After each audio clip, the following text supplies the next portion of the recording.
For the view from a former European Commissioner that was actually in charge of rule of law and values, we're joined by Vera Jourová, the Czech politician who was Vice President of the European Commission until 2024. Great to have you with us here in the studio. Good morning. Thank you for having me. And of course, you're very familiar with the issues in Hungary. You've followed them for many years as Vice President there. Hungary now has a new government. Viktor Orban seems to have disappeared. Your view on this new era? Well, I was happy, I have to say, after the elections. Not only that Viktor Orban is leaving after so many years and after what he has done to Hungarians, but I was happy that the democratic system worked.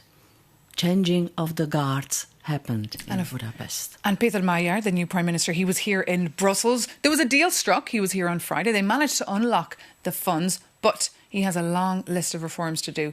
Will he manage? It seems like mission impossible there if you listen to our correspondent. He has a long list of things to do in a very short time, because most of the money should be used, committed and invested by August this year. So this is a very short deadline.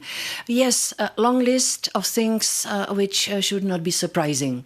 Yeah, because European taxpayers were urging us in the Commission to do more to protect the money going to Hungary, not to pay the gifts for Viktor Orban's families and friends. And there's a 3-month deadline here. What happens if they don't reach the deadline? Well, I think that it is feasible to do some reforms in case the legislative process is fast. Of course, it would be difficult to fulfill something which needs more preparations. But as I said, Hungarians, the current government is not surprised. These are not new requests from Brussels. What would be the hardest? I think there are things relating to judiciary independence and division of powers between different layers of justice system. They should do changes in media world. And should more have been done before by the previous commission that you were in? We tried to convince Orban's government to join the European Public Prosecutor's Office. This was the main thing I wanted them to do, because to protect the EU money... But they never listened to you.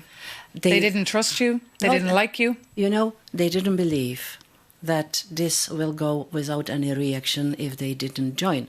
But after that, the reaction on it was the mechanism to freeze the money when the money is not protected enough. Another thing Hungary, of course, under Orban was blocking was Ukraine's membership.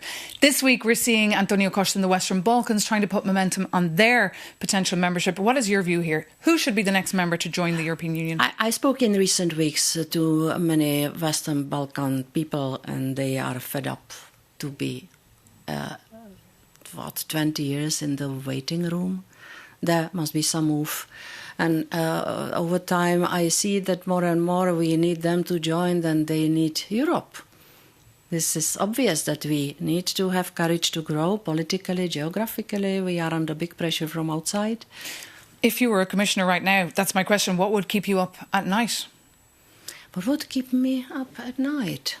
The state of democracy and rule of law in Europe in general. That's why, by the way, I'm here, because I am launching today with my team the new project Democracy 27, which is a citizens' initiative and which would complement what the Commission is doing. But would it be China, Russia, Trump? In international foreign policy, honestly, it's the United States, okay, which scares me.